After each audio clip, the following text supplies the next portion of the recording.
5 years ago, the dress was vintage Dior borrowed from Mara's mother's collection, ivory silk with delicate lace sleeves. Emma had been terrified to wear it, but Mara insisted. "You'll be fine," Mara had said, adjusting the pearl necklace at Emma's throat. "What's the worst that could happen?" The worst happened at 9:47 p.m. Emma stood near the dessert table at Mara's 24th birthday party, balancing a champagne flute and discussing wedding trends with Mara's aunt when she felt the impact. Cold liquid splashed across her chest, soaking through the silk, spreading like blood across snow. She looked down, red wine, everywhere. Then she looked up. Liam Morrison stood there, empty glass in hand, eyes slightly glazed. He'd just returned from somewhere touring with some band Mara had mentioned. His hair was too long, his shirt wrinkled, and he smelled like airport and whiskey. "Oh," he said, "not sorry, not apologetic, just, oh, you." Emma couldn't breathe. The dress, her mother's pearls, everything ruined. "Relax," Liam said, grabbing napkins from the table with the urgency of someone swatting at a fly. "It's just a dress. Just a dress." Emma felt something crack inside her chest. Not the dramatic kind of crack, the quiet kind, the kind that happens when someone dismisses something you care about as if caring itself is the problem. "Get away from me," she whispered. Liam blinked, seemed to realize the magnitude of the situation for the first time. "Look, I didn't get away." Mara appeared, then her face stricken. "Oh my God, Emma, the dress!" But Emma was already moving, pushing through the crowd, vision blurring. She locked herself in the bathroom and stared at her reflection. The wine had seeped into every thread. The dress was destroyed, and Liam Morrison hadn't even apologized. Present day. Emma stood in her apartment at 6:47 a.m., coffee at the perfect temperature, Spotify playing her carefully curated morning playlist. She wore a cream silk blouse and high-waisted navy trousers. Her hair was twisted into a low bun, not a strand out of place. She opened her laptop and reviewed her schedule. 3 client meetings today, 2 venue site visits, 1 tasting appointment. Her calendar was color-coded by priority red for urgent, yellow for important, green for routine. Everything was perfect. Her phone vibrated. FaceTime from Mara. Emma smiled and answered. "Hey, you're up early." "I'm engaged." The scream was so loud Emma nearly dropped her phone. Mara's face filled the screen, eyes wild with joy, and then she was holding up her left hand, a diamond catching the light. "Oh my God." Emma felt joy explode in her chest. "When? How? Tell me everything." "Last night Ryan took me to the Space Needle. I know, so touristy, but it was perfect. And he proposed at sunset, and I said yes, and Mara took a breath. "We want to do an engagement party, soon, like 10 weeks from now." 10 weeks, Emma's brain immediately shifted into planner mode. "That's tight but doable. We can, and I need you to be my maid of honor." Emma's heart swelled. "Of course, obviously. I would be honored." "There's just one tiny thing." Something in Mara's voice made Emma pause. "What thing?" And thought, "The best man is Liam." The coffee cup stopped halfway to Emma's lips. "Liam," Emma repeated, "as in your brother-in-law, Liam Morrison." "Yes." "The one who spilled wine on your dress 5 years ago." "Yes, I know. But Emma, he's changed. He's been in LA doing the whole music producer thing, but he's back now, and Ryan really wants him involved, and, no." "Emma, absolutely not. You haven't seen him in years." "I saw him at your New Year's party 2 years ago. We argued about whether Die Hard is a Christmas movie." "Everyone argues about that." "He called me uptight." "You called him professionally irresponsible." Emma set down her coffee with more force than intended. "Mara, I love you. I will plan the most beautiful engagement party Seattle has ever seen. But I cannot work with Liam Morrison." Mara's face softened. "Please, for me." And there it was, the trump card. Emma sighed, looked at the dress still hanging in her closet, the one she'd managed to save but never wore again. The stain was gone, but the memory remained. "Fine," Emma said finally, "but if he ruins anything—" "You'll kill him, I know. You've mentioned it several times." The coffee shop in Capitol Hill was one of those aggressively hip places with exposed brick and baristas who looked like they'd just stepped out of a folk album. Emma arrived at 9:45 a.m. for their 10-hour meeting. She chose a table near the window, opened her laptop, and pulled up her 57-tab spreadsheet. Budget, timeline, vendor contacts, theme concepts, backup plans for the backup plans. She was ready. Liam Morrison walked in at 10:23 a.m. Emma felt her jaw tighten as she watched him scan the room. He looked different, older obviously.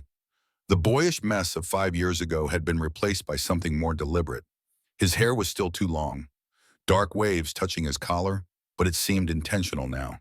He wore a faded Nirvana t-shirt under a denim jacket, jeans with Artful Tears boots that had actually been places. He looked like he'd just rolled out of bed. He spotted her and something flickered across his face, recognition, maybe wariness, before he arranged his features into a smile and headed over. Emma, hey. He slid into the chair across from her without asking. Long time. You're 23 minutes late. Traffic was... There's no traffic at 10 in the morning. Liam's smile didn't waver, but she saw his jaw tighten slightly. I see you haven't changed. Punctuality is called respecting other people's time. Or it's called having anxiety about control. Emma closed her laptop slowly, deliberately, and met his eyes. They were hazel, she noticed, not quite brown, not quite green. Annoying that she noticed. Let's establish if it was something right now, she said at her voice level. I'm doing this for Mara, not for you, not because I enjoy your company, but because my best friend is getting married, and I will not let anything, including you, ruin her engagement party. Liam leaned back in his chair, studying her. You done not remotely. Good. He flagged down a barista. Whatever's good, he told the young woman who looked like she wanted to tattoo his face on her arm. Whatever's good. Emma hated people who couldn't make decisions. When the barista left, Liam turned back to her. So you have a plan, I assume? Emma opened her laptop again and rotated it so he could see the screen. I have a comprehensive strategy that includes venue options, catering proposals, floral arrangements, entertainment photography, and a minute-by-minute timeline for the event itself. Liam stared at the screen. Then he laughed. Actually laughed. What, Emma said, not a question, is funny. Is this for a royal wedding? Because Mara and Ryan are pretty chill people. This is for a well-executed event that honors their relationship. This is for a party that makes you feel in control. Emma felt heat rise in her chest. I'm a professional event planner. This is literally what I do. Yeah, but do you ever just let things happen? Let people have fun without optimizing every second. Fun and organization aren't mutually exclusive, but obsession and joy usually are. They stared at each other across the table. Emma's fingers itched to close the laptop to leave, to tell Mara she couldn't do this. But she'd made a promise. Look, Liam said, his voice softening slightly. I get it. You want everything perfect. But Mara told me specifically, and I quote, please make sure this doesn't feel like a corporate event. She wants casual, beach vibes, people laughing.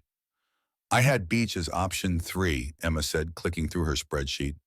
Alki Beach, South End with, not Alki, too crowded, too Seattle touristy. Then where? I don't know yet, but somewhere that feels right, not somewhere that checks boxes. Emma closed her laptop with a snap. This is going to be impossible. Probably. I hate you. I know. They sat in silence for a moment. The barista brought Liam's coffee, some elaborate pour-over situation that Emma would never order because she didn't have 45 minutes to wait for caffeine. Truce, Liam said finally. We both want Mara and Ryan happy. Can we agree on that? Emma studied him. There was something in his eyes she hadn't expected. Not mockery. Not that casual dismissiveness from 5 years ago. Something more tired, genuine. Fine, she said, but we're doing this my way. Our way. My way. How about we visit venues together and actually discuss pros and cons like adults? Emma hated that this was reasonable. Fine, I have 5 locations scouted. We'll visit them this week. Great, I'll drive. Absolutely not. Liam grinned, and for the first time Emma saw something in that smile that wasn't entirely annoying. This is going to be fun. This is going to be hell. Same thing sometimes. They visited the first venue on Tuesday morning, a winery in Woodinville, all elegant stone and manicured vineyards. Emma loved it immediately. Liam hated it on principle. Too stiff, he said, standing in the main event space. People will be afraid to touch anything. That's called elegance. That's called uncomfortable. The venue coordinator, a woman named Patricia, who wore a pantsuit that Emma coveted, walked them through the space. We can accommodate up to 150 guests with a full catering service sommelier on staff and our signature wine pairings with each course. Do you allow outside musicians? Liam interrupted. Patricia blinked. We have preferred vendors. But can we bring our own? Well, technically, yes, but and can people dance wherever they want, or is there a designated dance floor situation? Patricia looked like she'd never been asked such an offensive question. We have a designated area to prevent damage to the more delicate spaces. See, Liam turned to Emma, designated areas, people in boxes, not what Mara wants. Emma wanted to argue but couldn't because he was right. Mara was not a designated area person. Mara was a dance wherever the music moves you person. Next venue, Emma said tightly. The second venue was a beach location in Alkikai, which Liam rejected before they even got out of Emma's Tesla. Too exposed, he said, looking at the stretch of sand already crowded with tourists and dogs. What if it rains? We get tense. What if it's windy? We have contingencies. What if a meteor strikes? Emma turned off the engine and looked at him. Did you seriously just use a meteor strike as a legitimate concern? I'm saying we can't control nature. That's literally what planning is for, to control variables. Emma. He said her name softly, and something about the way it sounded made her stop. You can't control everything. Sometimes you have to trust that things will work out. She wanted to tell him he was wrong. That control was the only thing standing between order and chaos. That if you didn't plan for every possibility, you'd be blindsided.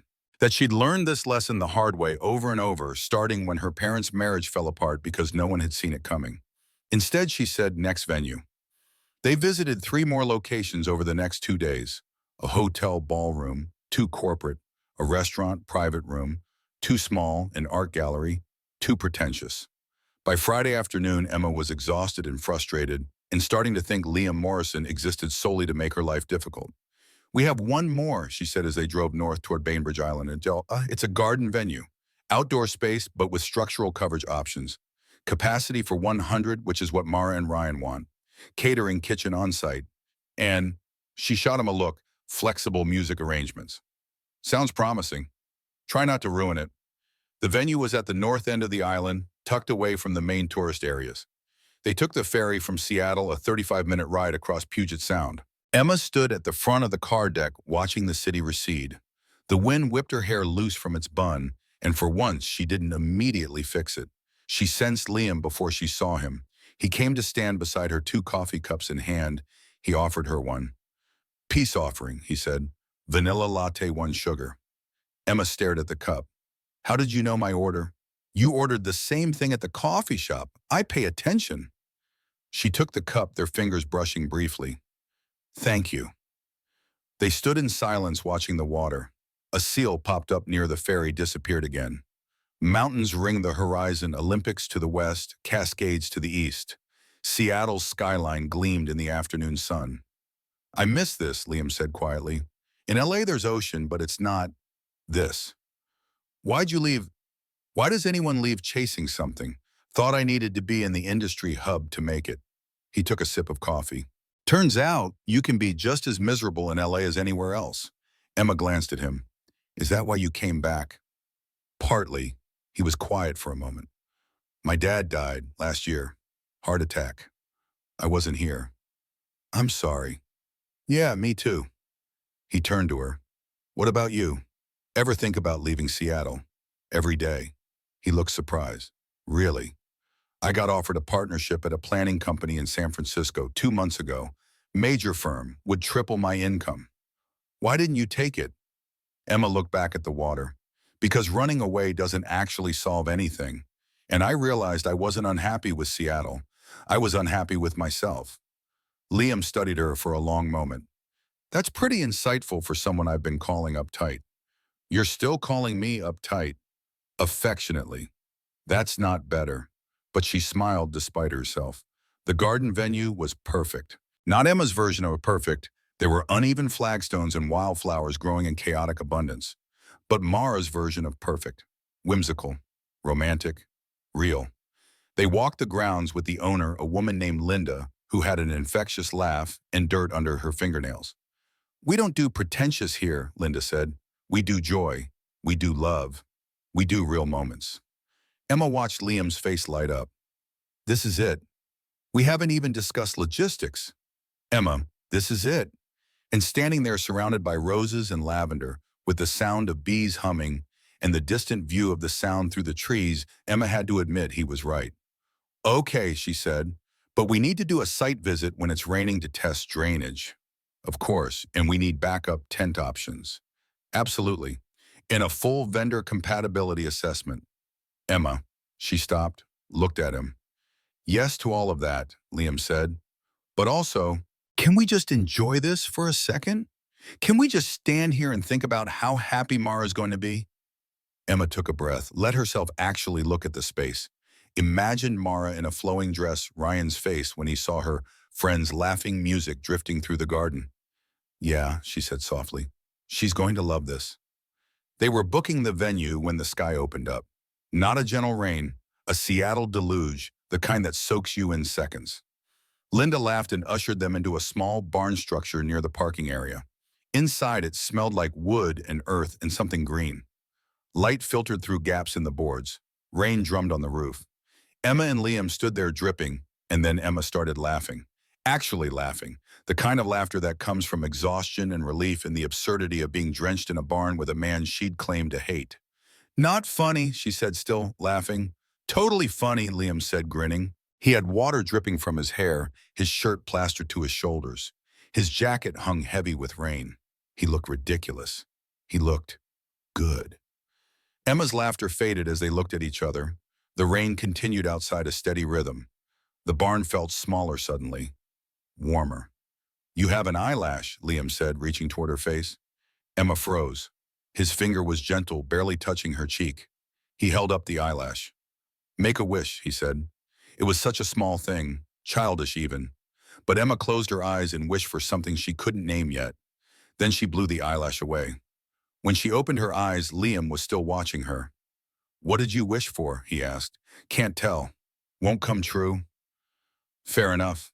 The rain began to slow. Linda appeared in the doorway with towels and an umbrella. "You two okay?" "Perfect," Emma said, taking a towel, not looking at Liam. "We'll take the venue, June 15th if it's available." "It's yours." As they drove back to the ferry, Emma couldn't stop thinking about Liam's finger on her cheek, about how gentle it had been, about how, for just a moment, she hadn't wanted him to pull away. Dangerous, she thought. This is dangerous. Over the next 2 weeks, Emma and Liam fell into a routine. They met 3 times a week, cake tastings, florist consultations, caterer meetings. Mara and Ryan, wrapped up in work and their own excitement, were happy to let them handle details. "You two make a good team," Mara said during a lunch with Emma. "Who would have thought? We don't make a good team. We make a functional team. There's a difference." Uh-huh. "So why are you smiling?" Emma wasn't smiling, except she was. The cake tasting was at a small bakery in Fremont. Emma brought her organized list of 12 flavors ranked by crowd appeal. Liam brought his appetite. They sat across from each other at a small table, the baker bringing out sample after sample. Emma took notes. Liam just ate. "Thoughts on the lemon lavender?" Emma asked. Liam said, mouthful. "Professional opinion, please." He swallowed. "It's good. Light. Not too sweet. The lavender is subtle but present." Emma looked at her notes. "I had the same assessment. We agree on something. Alert the media. Don't ruin it." But she was smiling again. They worked through the samples. Agreed on lemon lavender for the main cake. Debated chocolate versus vanilla for the groom's cake.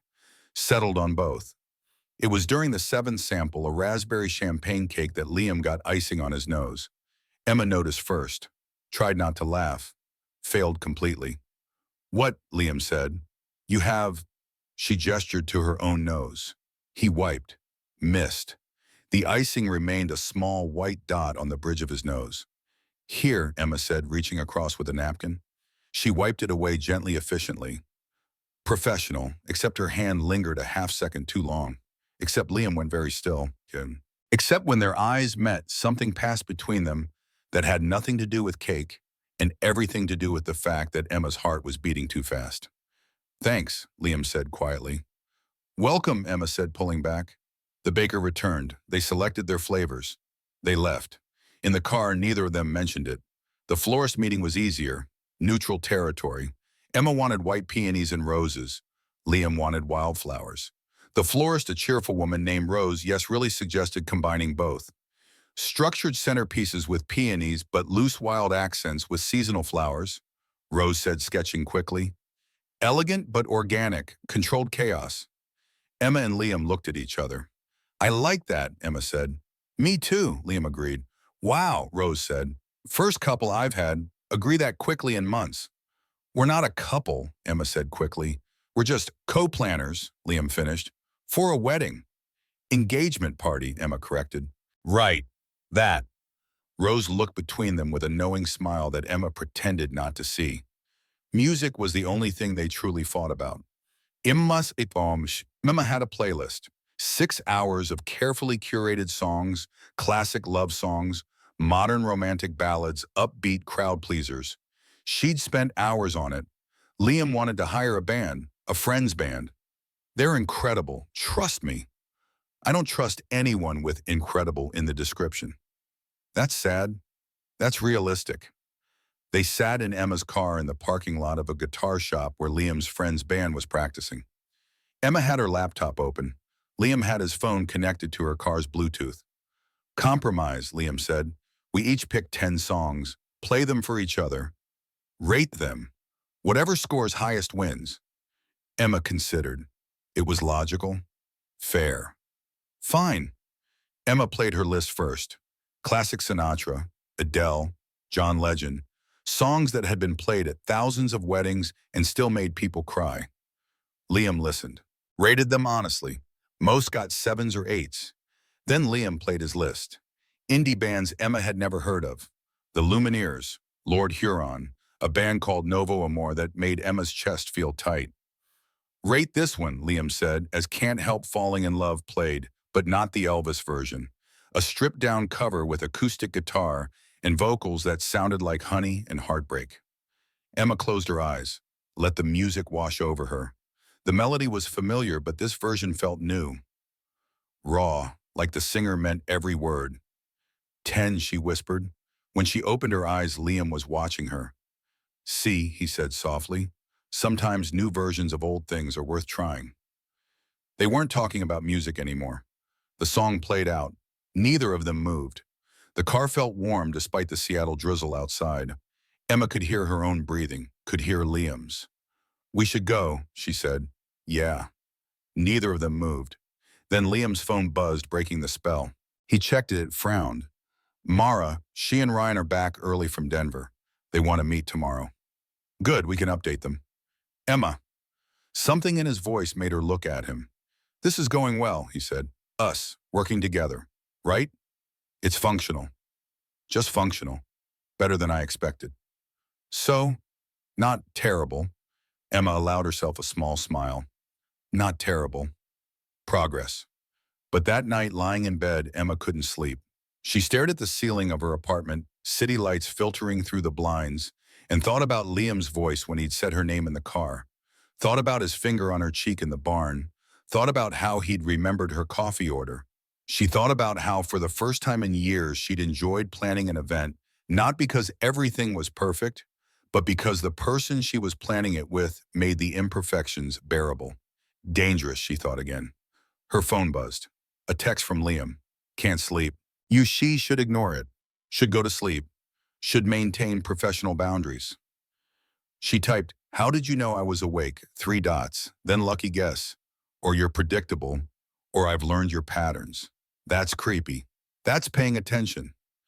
Emma smiled at her phone, typed, "We're meeting Mara at 10 tomorrow. Don't be late. I'll be on time. Promise I'll believe it when I see it. Challenge accepted."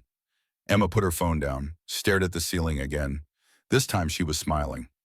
Mara and Ryan lived in a Craftsman in Ballard walking distance from the water. Emma arrived at 9:55 a.m. Liam's truck was already in the driveway.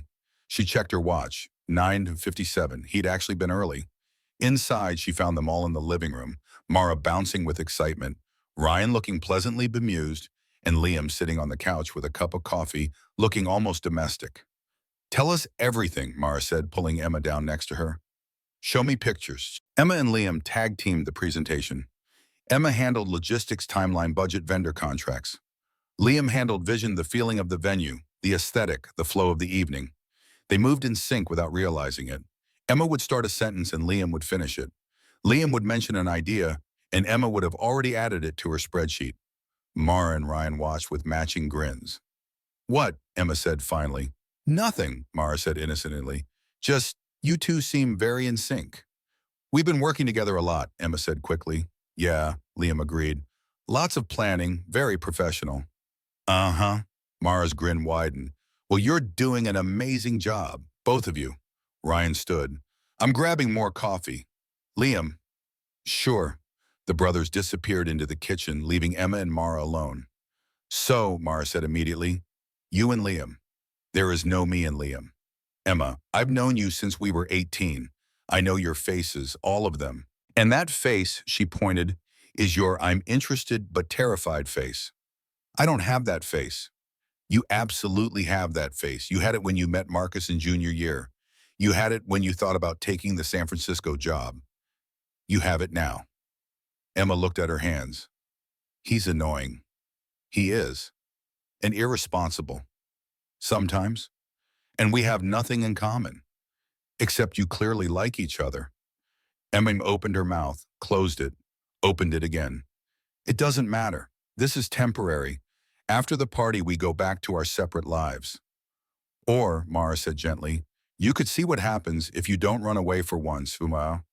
Before Emma could respond, her phone buzzed. A number she didn't recognize. "Hi, Emma, this is Jenna. Can we talk?" "It's kind of urgent." Emma's heart dropped. Jenna was her younger sister, 26 in medical school, usually so put together. Urgent wasn't a word Jenna used lightly. "I have to go," Emma told Mara. "Family thing." "Everything okay?" "I don't know yet." Emma called him from her car. "Where are you?" Emma asked. "My apartment. Can you come over?" "On my way."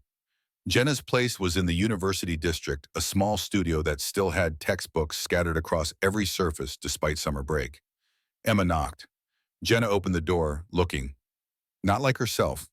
Hair messy, eyes red, wearing pajamas at 11 in the morning.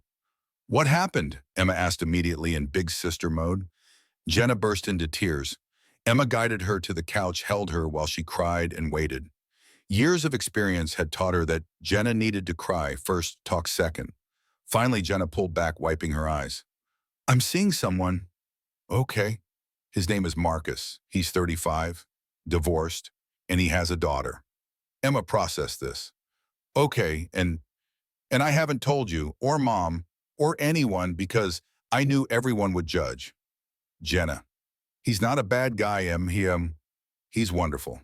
He's an architect. He's kind. He's an amazing father. But he's older and has baggage, and I know what everyone will think." Emma took a breath. Her immediate instinct was to ask 100 questions to vet this Marcus person to make sure Jenna wasn't making a mistake, to control the situation. But then she heard Liam's voice in her head. "You can't control everything." "Do you love him?" Emma asked. Jenna looked surprised. Oh, yeah, I do." "Does he love you?" "He says so and I believe him." "Does he treat you well?" "Better than anyone ever has." Emma pulled her sister close again. "Then I want to meet him, not to judge, to know him because you love him." Jenna pulled back, eyes wide. "Really? You're not going to lecture me about what being happy, Jenna? I spend my entire life trying to make everything perfect and controlled. And you know what? I'm exhausted. If you found someone who makes you happy, that's not something to hide. That's something to celebrate." Jenna threw her arms around Emma. "Thank you. God, thank you. When can I meet him?" "Really? Really? There's one more thing." Jenna pulled back. "His daughter Zoe, she's 8. Marcus says she's been asking about me. He wants me to meet her, but I'm terrified I'll screw it up." "You won't." "How do you know?" Because you're you and you're amazing with kids. Remember when you volunteered at that clinic? Those kids loved you. This is different. This is, if it goes badly, it affects Marcus. It affects our relationship. Emma held both of Jenna's hands. Nothing is guaranteed. Not relationships, not perfect meetings, not anything. But if you love him and he loves you, you figure it out together. Jenna squeezed her hands. When did you get so wise? Emma laughed. About 5 minutes ago, I'm winging it. Emma left Jenna's place feeling lighter but also unsettled. She'd just given advice she wasn't sure she could follow herself. Her phone buzzed. Liam. Mara said you had a family thing. Everything okay? She shouldn't respond, should maintain boundaries, should not text the man who was becoming dangerously important to her. She typed yes, just sister stuff, all good. Good. Coffee later? I can't. I have work. Tomorrow, Liam, just coffee. Emma, not a marriage proposal. Emma stared at the text. Her heart was racing. This was how it started: casual coffees, that became dinners, that became feelings, that became complicated. But she was tired of running. Tomorrow, 10 a.m. Don't be late. I'll be early. Emma set her phone down and allowed herself to feel something she hadn't felt in a long time: hope. Dangerous, she thought, but maybe dangerous was exactly what she needed. Liam was sitting outside the coffee shop when Imone arrived at 9:53 a.m. She stopped on the sidewalk, genuinely surprised. He had 2 cups, already was scrolling through his phone, and looked like he'd been there for a while. He glanced up, saw her, and smiled. Morning. You're early. Told you I would be. By 7 minutes. I was here at 9:30, actually. Wanted to make sure I got your order right. He held up one of the cups. Vanilla latte, 1 sugar extra hot. Emma took the cup, their fingers brushing again. That same small jolt of electricity. You added extra hot. You always wait for your coffee to cool down. Figured if it starts hotter, you don't have to wait as long. Emma stared at him. It was such a small observation. Such a tiny detail. But it meant he'd been watching, paying attention, caring. Thank you, she said softly. They walked to Discovery Park without discussing it. It was one of those perfect Seattle mornings, cool but sunny, the kind of light that made everything look like a postcard. The park was quiet on a weekday morning, just a few runners and dog walkers. They found a bench overlooking Puget Sound. The Olympics rose in the distance, snow-capped and impossibly beautiful.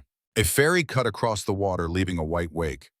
So, Liam said, how's your sister? Emma told him about Jenna, about Marcus and Zoe, about how she'd given advice she wasn't sure she believed. That sounds like good advice to me, Liam said. Really, relationships are messy. They don't fit into spreadsheets. You can't control all the variables. You just jump. That's terrifying. Yeah, it is. He was quiet for a moment. My parents' marriage was terrible, like really bad. They stayed together for us, me and Ryan, but they were miserable. I grew up thinking that's what commitment looked like. Obligation, resentment, staying because leaving was harder. Emma watched his profile, the way his jaw tightened when he talked about his family. When I got to LA, Liam continued, I threw myself into work, music connections, all of it. Had a few relationships, nothing serious, told myself I was too busy for commitment. But really, I was just scared. Scared of ending up like my parents. Trapped. What changed? Dad died, and I realized he never got to live the life he wanted. He stayed in a job he hated, in a marriage that was dead because he thought that's what responsible people do. And then he had a heart attack at 59, and it was over. No second chances. Emma felt something crack in her chest. I'm sorry. Yeah, me too. Liam turned to her. Point is, I spent 5 years running away from anything real, and I was still miserable. So maybe staying and fighting for something is less scary than I thought. They sat in silence, watching the water. Emma felt the warmth of the coffee cup in her hands, the solid presence of Liam beside her, the morning sun on her face. My parents divorced when I was 19, she said suddenly. Jenna was 16. No warning, just one day Dad said he was leaving. Turns out he'd been having an affair for 2 years with someone from his office. Classic, right? Emma. Mom fell apart. I had to hold everything together, make sure Jenna got to school, make sure bills got paid, make sure everything looked normal from the outside. So She laughed, but it sounded hollow. I got really good at controlling things, at making sure there were no surprises, because surprises meant pain. That's a lot of weight for a 19-year-old. Someone had to carry it. But you're not 19 anymore, and Jenna's not 16. You can let go. Emma looked at him. His eyes were kind, understanding, not pitying, just there. I don't know how, she whispered. I think you're learning. They stayed at the park for another hour, talking about everything and nothing. Liam told her about his time in LA, the anxiety attacks he'd had during his first year, how he'd finally started therapy, how he'd learned that running from your problems just meant you took them with you.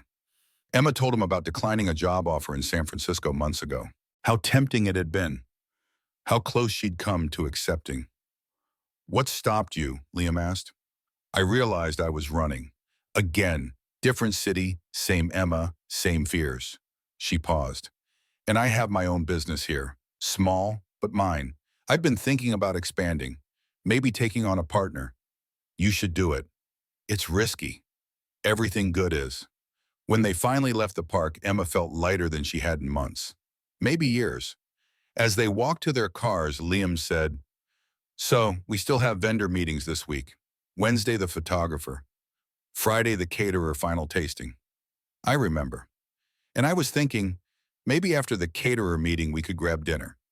Actual dinner, not a vendor tasting. Emma's heart stuttered. Like a date. Like two people who might enjoy each other's company sharing a meal. That's the definition of a date, Liam. Is it? Huh. His eyes were dancing. So is that a yes? Emma knew she should say no. Knew this was a terrible idea. Knew that getting involved with Liam Morrison while planning her best friend's engagement party was asking for complications. But she was tired of running. Yes, she said, it's a yes. Liam's smile was bright enough to rival the sun. The photographer meeting was Wednesday afternoon at a small studio in Georgetown. The photographer, a woman named Iris, was around 60 with silver hair and an infectious laugh. I don't do stiff portraits, Iris said, showing them her portfolio. I do moments, real emotion, the stuff that matters. Emma loved her immediately. Even Liam seemed impressed. This one, Emma said, pointing to a photo of a couple dancing. The bride's head was thrown back in laughter, the groom looking at her like she'd hung the moon. This is perfect. That was taken during the bouquet toss, Iris said. The bride tripped, the groom caught her, and they just started dancing right there. Forgot about the bouquet entirely. One of my favorite shots ever. It's beautiful, Liam said. That's what happens when you stop posing and start living. Iris looked between them. You two married? No, Emma said quickly. We're planning a party for friends. Ah, my mistake. You just have that look. What look? The look of two people who are trying very hard not to admit they're falling for each other. Emma felt heat rush to her face. Liam coughed. Iris laughed. Don't worry, I won't tell.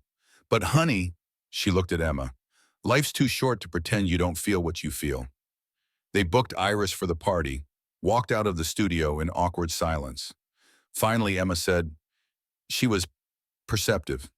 Yeah, too perceptive. Maybe. Liam stopped walking, turned to face her.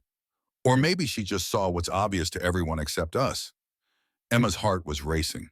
They were standing on a sidewalk in Georgetown afternoon sun, slanting between buildings, and Liam was looking at her like she was the only person in the world. Liam, I know, this is complicated. We're working together. It's Mara and Ryan's party. There are 1,000 reasons this is a bad idea. He stepped closer. But I can't stop thinking about you. And I think you're thinking about me too. Emma couldn't breathe. This is a terrible idea. Probably. We're going to mess it up. Maybe. I don't know how to do this. The not controlling thing. The just feeling thing. Neither do I, but we could figure it out together. Emma looked at him, really looked. At the hope in his eyes. At the vulnerability. At the man who'd shown up early with her coffee, who'd listened to her talk about her family, who'd admitted his own fears. Okay, she whispered. Okay, Kuti. Okay, let's be terrible at this together. Liam laughed, and then he was kissing her. Right there on the sidewalk in the middle of the afternoon with cars passing and people walking by. His hands cupped her face, gentle and sure, and Emma forgot about every reason this was a bad idea. All she knew was that it felt right. When they broke apart, both breathless Liam pressed his forehead to hers. So, Friday, still on for dinner? Definitely. Good. Because I already made reservations. Confident were you? Hopeful. Emma kissed him again, quick and sweet. I like hopeful on you. Friday came faster than Emma expected. She changed outfits 4 times before finally settling on a simple black dress and leather jacket. Casual but put together, not trying too hard. Definitely trying too hard. Jenna called while Emma was doing her makeup. Hot date? Jenna asked knowingly. How did you play? You're wearing lipstick. You never wear lipstick unless it's a big deal. It's just dinner. With Liam, Emma froze. How do you know about Liam? Mara may have mentioned that you two have been spending a lot of time together, and that there's definite chemistry, and that she's taking full credit when you two get married. We're not getting married. We're barely dating. This is our first actual date. But you're dating, Emma sighed. Yes, apparently, against all better judgment. I'm happy for you, Em. You deserve someone who makes you smile. He's annoying. The good ones usually are. After Jenna hung up, Emma stared at her reflection. She looked nervous, hopeful, scared, excited. She looked like someone about to jump. Liam picked her up at 7. He'd cleaned his truck, which Emma found endearing. He was wearing dark jeans and a button-down shirt, still casual but more effort than she'd seen him make. You look beautiful, he said when she opened the door. You clean up nice yourself. I tried, for you. They drove to a restaurant in Ballard, a small Italian place that didn't take reservations, but somehow Liam had gotten a table. It was intimate, low-lighting candles, Dean Martin playing softly in the background. How did you get us in? Emma asked as they were seated. I know the owner. Used to do music for his daughter's wedding. Of course you do. Dinner was easy, easier than Emma expected. They talked about everything: favorite books, worst movies, childhood pets, embarrassing moments. Liam told her about learning guitar from his grandfather. Emma told him about her brief stint in college theater. You on stage. Liam looked delighted.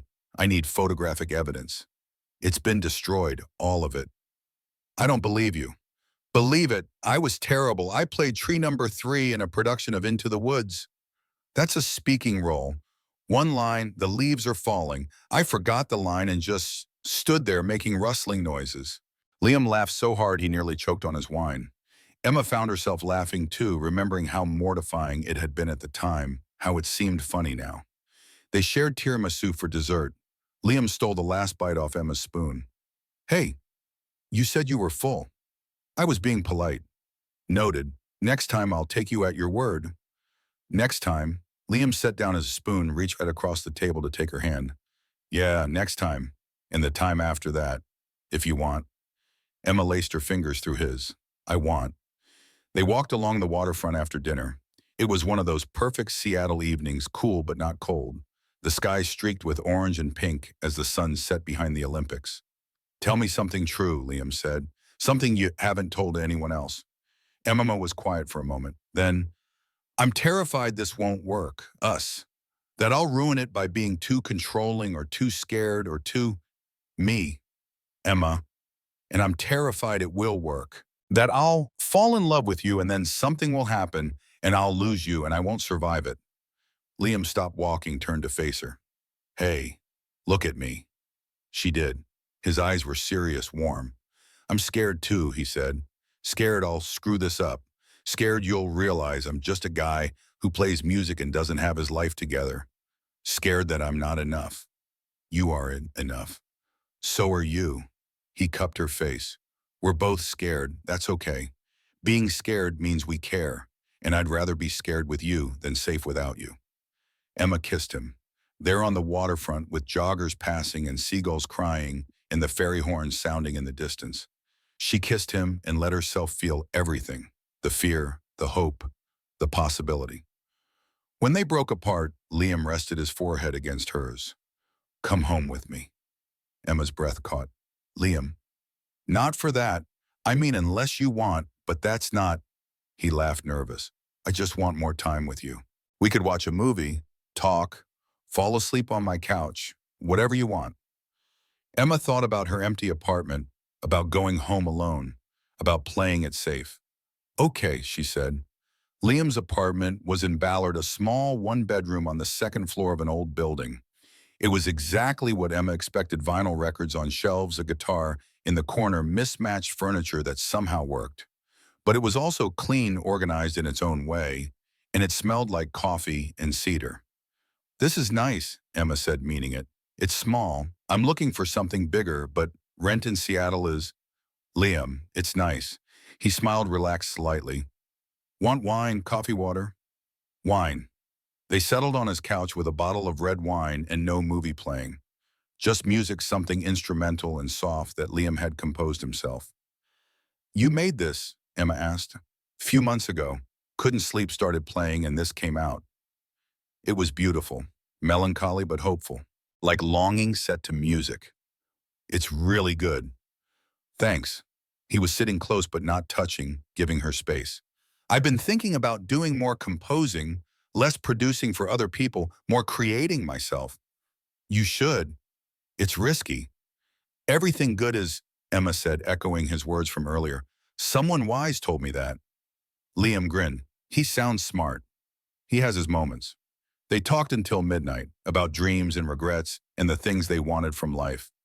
Emma told him about wanting to expand her business, maybe hire staff, take on bigger events. Liam told her about wanting to score films to create music that made people feel things. We should do something together, Liam said. Your events, my music. That's actually a really good idea. I have them occasionally. Emma laughed, but her eyes were getting heavy. The wine, the long week, the emotional intensity of the evening, it was catching up to her. You're falling asleep, Liam said softly. No, I'm not. Emma, your eyes are closed. Just resting them. She felt him shift, felt a blanket being draped over her, felt his hand brush her hair back. Stay, he murmured. I'll take the floor. Don't be ridiculous. It's your apartment. Then we'll both stay on the couch. I'll be a perfect gentleman. Emma opened one eye. You're already breaking the gentleman code by making me sleep on a couch. Fair point. He stood, held out his hand. Come on, bed's more comfortable. Emma's heart rate picked up. Liam, I promise, just sleeping. You're exhausted, I'm exhausted, and my bed is way better than this couch. He was right, and Emma was too tired to argue, too tired to overthink, too tired to run. She took his hand. Emma woke to sunlight streaming through unfamiliar windows and the smell of coffee. For a moment she panicked. Where was she? And then memory flooded back. Liam's apartment, his bed. They'd fallen asleep fully clothed, her back to his chest, his arm around her waist. It had been nice, safe, right. She turned. The bed was empty, but she could hear sounds from the kitchen. She found her phone, 8:47 a.m. Saturday morning. In the kitchen, Liam was making breakfast. Actual breakfast, eggs, toast fruit. He was wearing sweatpants and a t-shirt, his hair messy from sleep, and he looked entirely too good for someone who'd just woken up. Morning, he said, seeing her. Coffee's ready. How do you like your eggs? You don't have to. Scrambled or fried? Scrambled. Good choice, though. Emma poured herself coffee, settled at his small kitchen table, watched him cook. It was domestic in a way that should have terrified her. Instead, it felt comfortable, natural. This is weird, right? She said. What, this, us? Last week we were arguing about centerpieces. Now I'm wearing yesterday's dress in your kitchen. Liam plated the eggs, brought them to the table, sat across from her. It's a little weird, but also not feels like we've been doing this longer than a week. Emma took a bite of eggs. They were perfect, fluffy, seasoned, just right. How are you good at everything? I'm not good at everything. I'm terrible at being on time. I can't fold fitted sheets, and I once set fire to toast. But I can make decent eggs. These are better than decent. They ate in companionable silence. Morning light filled the kitchen. Somewhere in the building, someone was playing music, classical, something by Chopin.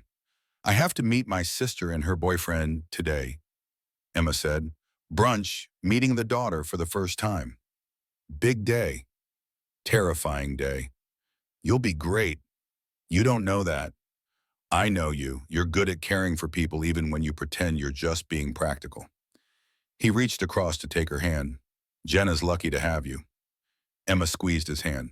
Thank you for last night, for this morning, for everything.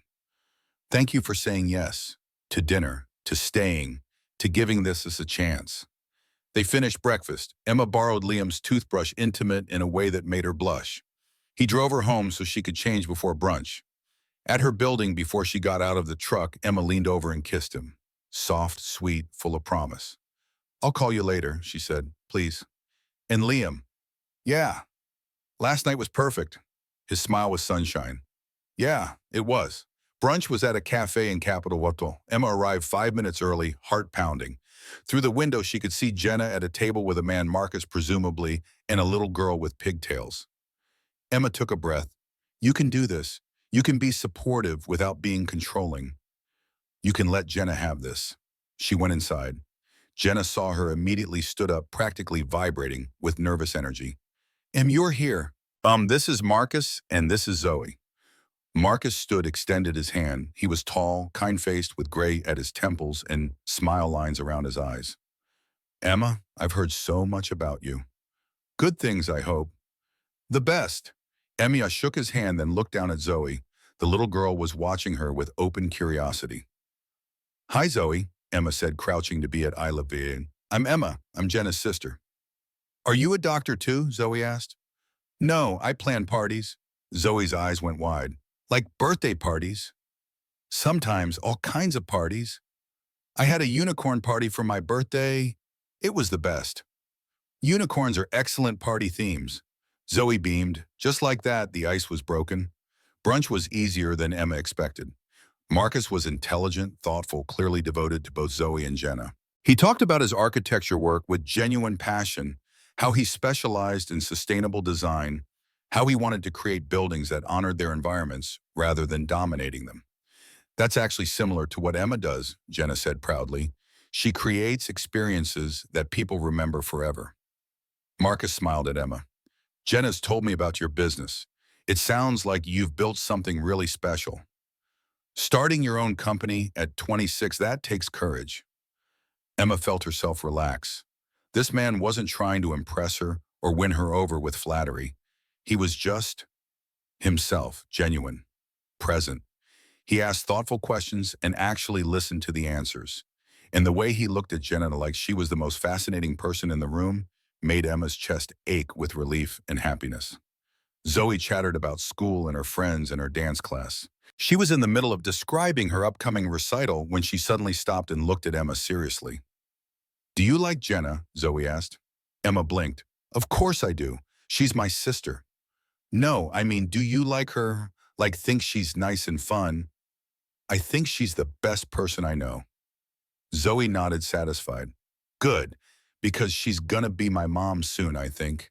And I wanted to make sure her sister was nice too. The table went quiet. Jenna's eyes filled with tears. Marcus looked at his daughter with a mixture of love and surprise. Zoe, Marcus said gently, we talked about this. Jenna and I are dating, but I know, you're taking it slow. Zoe rolled her eyes in the way only an 8-year-old could. But I see how you look at her daddy, like how Prince Charming looks at Cinderella, and Jenna looks at you the same way. Emma felt her throat tighten. Out of the mouths of babes, Jenna reached across the table to take Zoe's hand. You know what, Zoe, I think you might be the smartest person at this table. After they ordered, Zoe pulled out her backpack and retrieved a drawing she'd made. It was a stick figure, family with 4 people drawn in crayon with meticulous care. That's me, Zoe said, pointing to the smallest figure. And that's Daddy, and that's Jenna, and that's you because Jenna said you were coming and I wanted you in the picture. We were all holding hands. Emma felt tears prick her eyes. This is beautiful, Zoe. Can I keep it? Really, you want to keep it? Really, I'll put it on my refrigerator. Zoe threw her arms around Emma.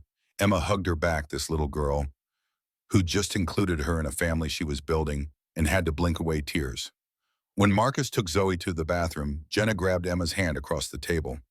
So, Jenna whispered urgently, what do you think? Be honest. I think he's wonderful, and Zoe is incredible, and you're glowing, Jen. I haven't seen you this happy since ever, maybe. Really, you're not worried about the age difference or the divorce or the fact that he has a kid, or Jenna.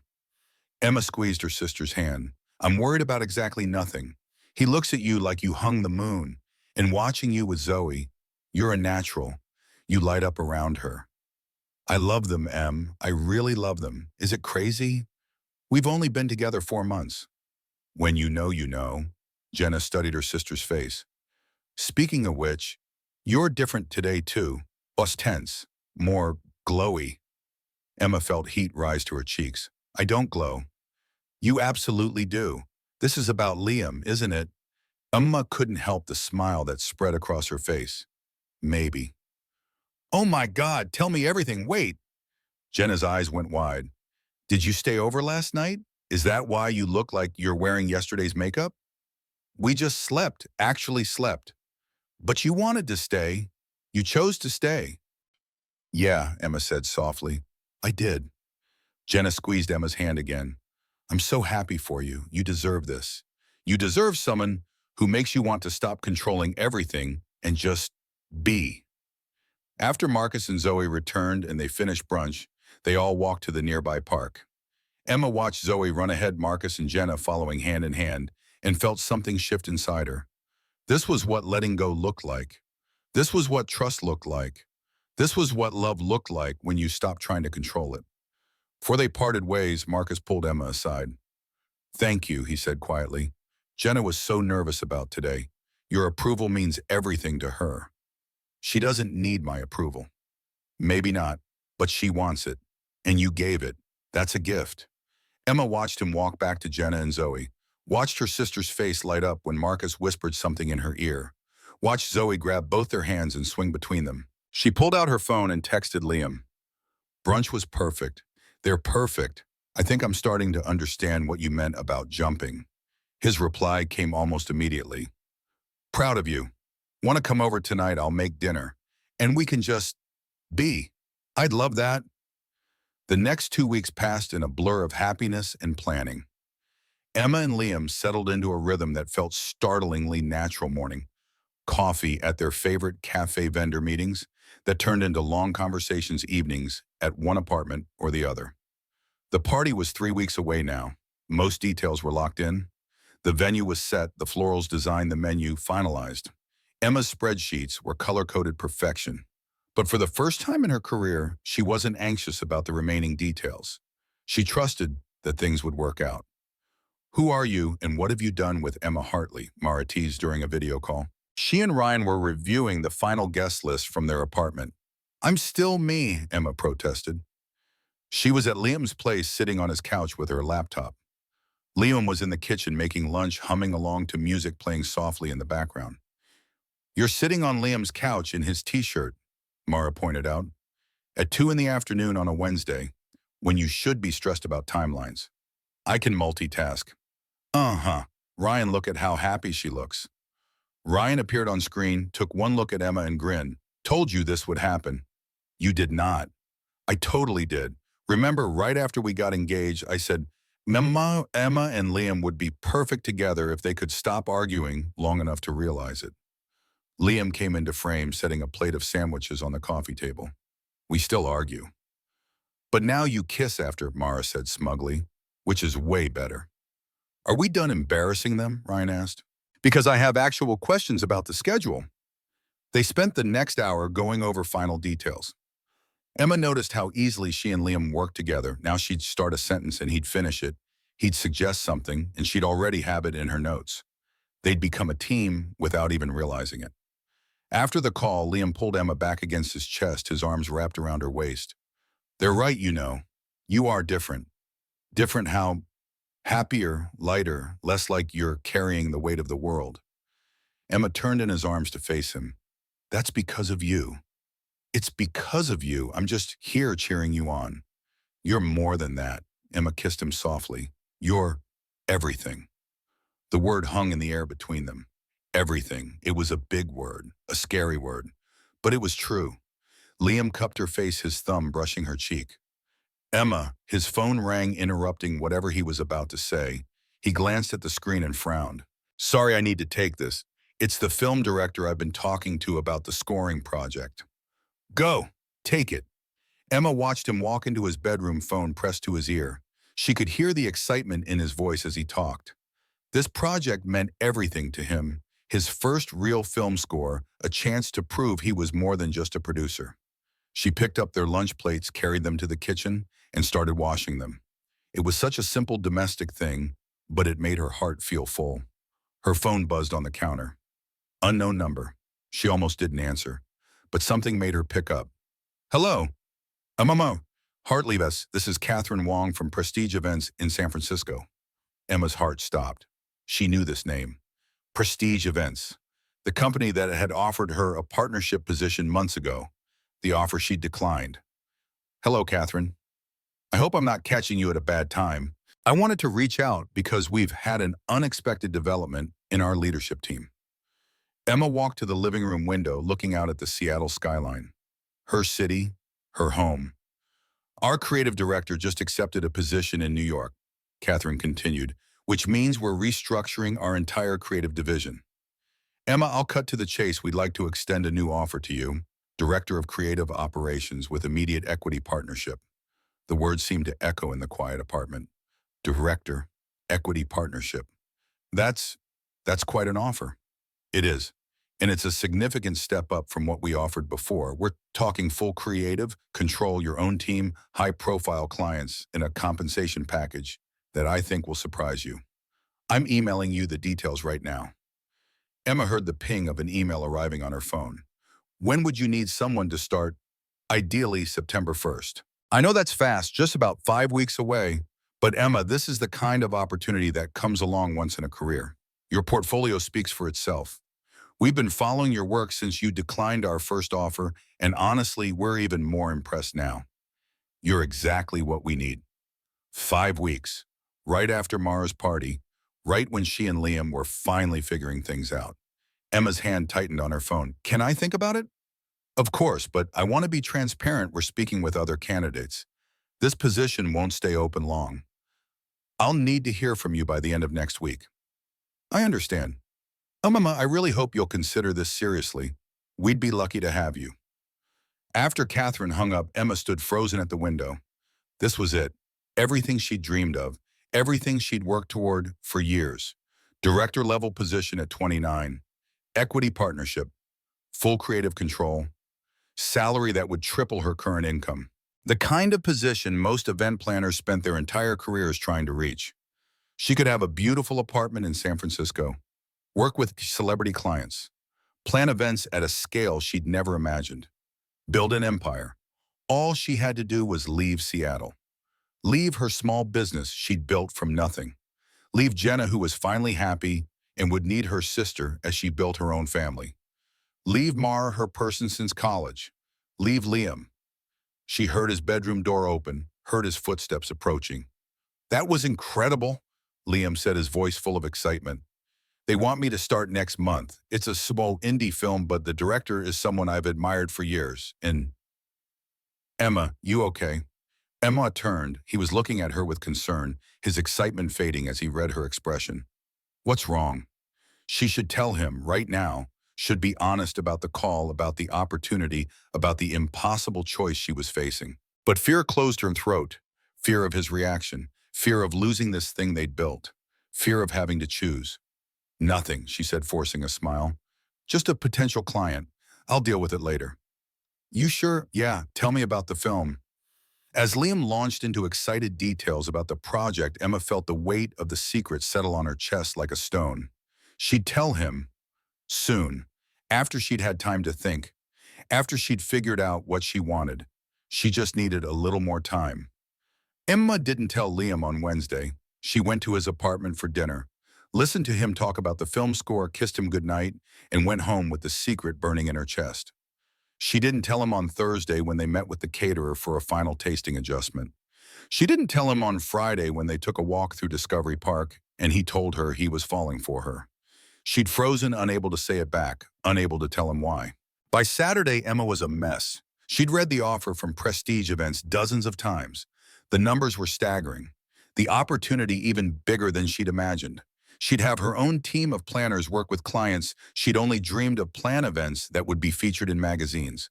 But every time she imagined saying yes, she saw Liam's face, saw the life they were building together, saw the happiness she'd finally found.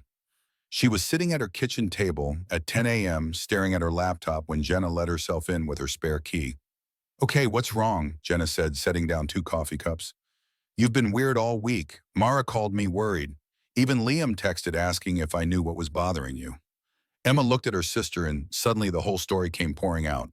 The call from Catherine, the offer, the opportunity, the impossible choice. Jenna listened without interrupting, her face growing more serious as Emma talked. Jenna said carefully when Emma finished, "This is huge. This is your dream job." "I know. But you're in love with Liam." Emma opened her mouth to deny it, found she couldn't. "Yeah, I am." "Does he know?" "I haven't told him." "About the job or about being in love with him?" "Either, both, neither. I don't know." Emma put her head in her hands. "God, Jen, I'm a mess." Jenna moved her chair closer, put her arm around Emma's shoulders. "You have to tell him. Both things. He deserves to know." "But what if telling him ruins everything? What if he thinks I'm choosing the job over him and pulls away? And what if he doesn't? What if he supports you? What if you two figure it out together? How it's San Francisco, Jenna, 400 miles away. I can't commute. And asking him to move with me after we've been dating for, what, 3 weeks? That's insane." "Is it?" "He moved back from LA. He's freelance. His work is portable. But his life is here. His brother. The film scoring project he just got. I can't ask him to give that up for me." "Maybe you're not asking. Maybe you're just being honest about what you want and letting him make his own choice." Emma looked at her sister. "What if I have to choose between him and my career?" "Then you choose. But Emma, you can't make that choice without all the information.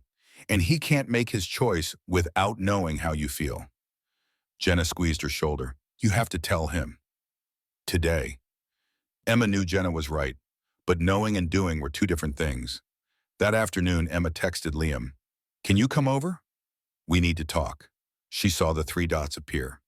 Disappear, appear again. That's a scary text, but yes, be there in 20. Emma spent those 20 minutes pacing her apartment, practicing what she'd say. But every version sounded wrong. Every version ended with her losing him. When he knocked, she almost didn't answer. Almost pretended she wasn't home. But she couldn't keep running. She opened the door. Liam stood there, concern written all over his face. "Hey, what's going on? You've been weird all week." Emma stepped back to let him in. He followed her to the living room and they sat on opposite ends of the couch, a distance that said everything about the past few days. "I need to tell you something," Emma said, "and I should have told you days ago, but I was scared and I didn't know what to do and—" "Emma, just tell me." She took a breath. "I got a job offer from Prestige Events in San Francisco, Director of Creative Operations, Equity Partnership. It's everything I've ever worked for." She watched the color drain from Liam's face. When his voice was carefully controlled. "Monday." The call came Monday. Monday. He stood up, ran a hand through his hair. 6 days ago. "I know. I should have told you immediately, but what, you were deciding whether to leave without even talking to me about it?" "No. I was trying to figure out what I wanted." "And have you figured it out?" Emma felt tears prick her eyes. "I don't know. It's complicated." "It's really not." Liam's voice was tight. "Do you want the job or not?" "It's not that simple." "Yes, it is." He was angry now, really angry. "You either want to go to San Francisco or you want to stay in Seattle. Which is it?" "You're not being fair. This is my career. This is everything I've worked toward." "I know that. You think I don't know that." He turned to face her and Emma saw hurt flash across his face. "But you kept it from me for 6 days. We've been together building something and I've been hiding this the entire time. Because I knew you'd react like this." "Like what?" "Like someone who just found out the person he's falling for has been lying to him." "I wasn't lying. You were hiding the truth. That's the same thing." They stared at each other across the living room. Emma could feel everything they'd built cracking apart. "When would you leave?" Liam asked quietly. "September 1st. Right after Mara's party." "Yes." And were you planning to tell me before you left, or were you just going to disappear? That's not fair. None of this is fair, his voice broke. I told you I was falling for you, and you couldn't even tell me the truth. I'm telling you now. 6 days too late. He grabbed his jacket. I need to go. Liam, please. I can't do this right now. I can't. He stopped at the door, his back to her. You know what the worst part is? I would have supported you if you'd just been honest with me. If you'd said, I got this amazing opportunity, but I'm scared because of us. I would have figured it out with you, but you didn't trust me enough to even tell me. I was trying to protect us. You were protecting yourself, like you always do. He opened the door. I need space to think. How much space? He didn't answer. Just walked out, closing the door quietly behind him. Emma stood in her empty apartment, tears streaming down her face, and wondered how everything had fallen apart so quickly. Her phone buzzed. An email notification. Catherine Wong following up on the offer, wanting to know if Emma had made a decision. Emma looked around her apartment, at Zoe's drawing on her refrigerator, at her laptop with Mara's party planning files open, at the coffee cup Liam had left on her counter that morning. She'd wanted everything. Her dream job, the man she loved, her family, her city. But life wasn't about having everything. It was about choosing what mattered most. And Emma had no idea what that was. Emma didn't sleep that night. She sat on her couch staring at her laptop, reading and rereading the offer from Prestige Events. The numbers blurred together. Director of Creative Operations, equity partnership, a six-figure salary that would change her life. Everything she'd ever wanted. Except it wasn't. Not anymore. At 3 a.m. she gave up on sleep and went to her office. Pulled out a notebook and did something she hadn't done since college, made a pro/con list by hand. San Francisco pro's dream job, financial security, career advancement, proving I can make it at the highest level, independence, cons leaving Seattle, leaving Jenna, leaving Mara, leaving Liam. She stared at that last name. Just 6 letters, but they weighed more than everything else combined. Seattle pros. My business, my city, Jenna, Mara, Liam. The life I've built, the life I want to keep building. Cons, turning down opportunity of a lifetime. Always wondering what if possible resentment. Emma set down her pen. This was impossible. How did you choose between the career you'd worked your entire adult life to build and the person who made you want to stop planning every second and just live? Her phone buzzed. A text from Jenna. Can't sleep either. Want company? Emma called her instead. Told them, hey, how are you? Jenna's voice was gentle. I've been better. Have you talked to him? He won't answer my calls. Emma had tried calling Liam 4 times yesterday, texted him twice, nothing. Radio silence. Give him time, Em, he's hurt. I know, and he has every right to be. I messed up. You were scared. That's human. It doesn't make it right. Jenna was quiet for a moment. What are you going to do about the job? I don't know. That's the problem. I genuinely don't know. Emma rubbed her eyes. If I take it, I lose him. If I don't take it, I might resent him for the rest of my life. Either way, I lose something. Or maybe there's a third option you're not seeing. Like what? I don't know, but you're Emma Hartley. You solve impossible problems for a living. Maybe it's time to solve this one. After they hung up, Emma sat in the darkness of her office and thought about Jenna's words. A third option. What would that even look like? She opened her laptop and started researching. Prestige Events, their structure, their locations, their needs. And slowly, an idea began to form. Sunday morning, Emma woke up on her office couch with her laptop still open and a plan half formed in her mind. She had messages from Mara checking in, from Ryan asking if everything was okay with the party planning, from Marcus saying Jenna was worried about her. Nothing from Liam. Emma made coffee and sat at her kitchen table, staring at Zoe's drawing on her refrigerator. The stick figure family holding hands, the life Jenna was building by being brave enough to jump. Her phone rang. Mara. Okay, Mara said without preamble. What happened? Liam called Ryan last night asking if he could crash on our couch because he needed to not be alone but didn't want to talk about it. And you've been weird all week. So spill. Emma told her everything, the job offer, hiding it from Liam, the fight, the impossible choice. When she finished, Mara was quiet for a long moment. Em, she said finally, I love you. You're my best friend, but you messed up. I know. Not about the job, about not trusting him, about not trusting yourself. What do you mean? You've spent your whole life controlling things because you're afraid of being hurt. Your dad left, and you decided that if you could just plan everything perfectly, nothing bad would happen. But that's not how life works. Emma felt tears prick her eyes. I know that. Do too. You, because from where I'm sitting, the second something real and scary happened, you defaulted to your old patterns. You tried to control the situation by keeping information from him. You tried to make the decision alone instead of trusting that you two could figure it out together. But what if we couldn't figure it out? Then at least you would have tried together. Relationships aren't spreadsheets. You can't plan for every contingency. Sometimes you just have to jump and trust that the other person will be there to catch you. What if they're not? Then you fall, and it hurts, and you get back up. But at least you tried. At least you were brave enough to risk it. After Mara hung up, Emma sat with her words. She was right. Emma had been so focused on protecting herself from potential pain that she'd caused actual pain. To Liam, to herself. She pulled out her phone and texted Liam again. I know you need space, but please know I'm sorry. Not for having a hard choice, but for not trusting you with it. You deserve better. She watched the screen. No response, no read receipt, nothing. Emma took a breath and made a decision. She couldn't fix things with Liam. Right now, he needed time, and she had to respect that. But she could start fixing her own mess. She opened her email and started typing. Monday morning, Emma called Catherine Wong. Emma, Catherine said warmly, I'm so glad to hear from you.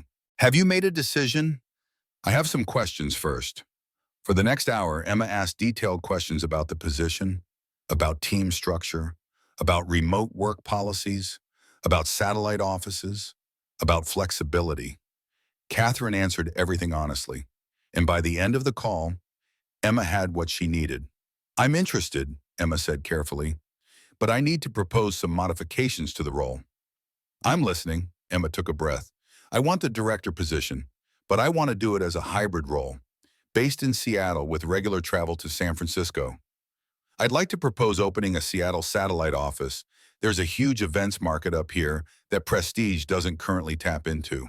I could build a team here while also overseeing the SF operations. There was a pause. Emma held her breath. That's actually brilliant, Catherine said slowly. We've been talking about expanding to the Pacific Northwest.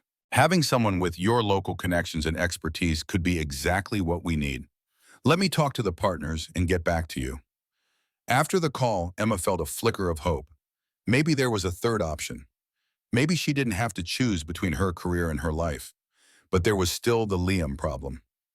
She called Ryan. He okay? Emma asked. He's processing some, Ryan said diplomatically. He went home last night. I think he just needed to not be alone with his thoughts for a bit. Will you tell him I'm sorry? You should tell him yourself. He won't answer my calls. Give him a little more time. He'll come around. He's hurt, but he loves you. He said he was falling for me, not that he loved me. He loves you. Trust me. I've known my brother his whole life. I've never seen him like this with anyone. That makes it worse. I hurt someone who loves me. Yeah, you did. But people who love each other hurt each other sometimes. The question is whether you can both move past it. The next few days passed in a blur of party preparations and aching loneliness. Emma threw herself into finalizing details for Mara's engagement party. The venue confirmed, the caterer confirmed, the florist confirmed. Everything was falling into place. Everything except her heart. She didn't see Liam. They communicated only through text about party logistics, brief professional messages that made Emma's chest ache. He'd pass off his final tasks to Ryan or tell Emma to make the final calls. He was checking out, pulling away. Wednesday afternoon, Catherine called back. The partners love it, she said. Hybrid role based in Seattle, opening our Pacific Northwest division. Same salary, same equity partnership, but you'd be building something from the ground up. It's more work, but more autonomy. What do you think? Emma felt tears prick her eyes. I think it's perfect. There's one catch. We'd need you to come to San Francisco for a month, initially September, to train with the team and understand our systems. After that, you'd be based in Seattle full-time. Can you make that work? 1 month. Emma could do a month, 5 years. Yes, I can make that work. Excellent. I'll have contracts drawn up. Emma, I think you're going to do incredible things with us. After the call, Emma sat at her desk and let herself cry. Relief, grief, hope, fear, everything mixed together. She'd done it. She'd found the third option. Now she just needed to tell Liam, if he'd even listen. Thursday evening, Emma drove to Liam's apartment. She texted him first, I need to talk to you. Face to face, please. I'll be at your place at 7. No response. But she went anyway. She knocked on his door at exactly 7 p.m. Waited. No answer. She knocked again. Liam, I know you're home. Your truck is here. Please, just 5 minutes. Nothing. Emma pressed her forehead against the door. I'm sorry, she said to the wood. I'm sorry I didn't trust you. I'm sorry I tried to handle everything alone. I'm sorry I hurt you. She waited. Still nothing.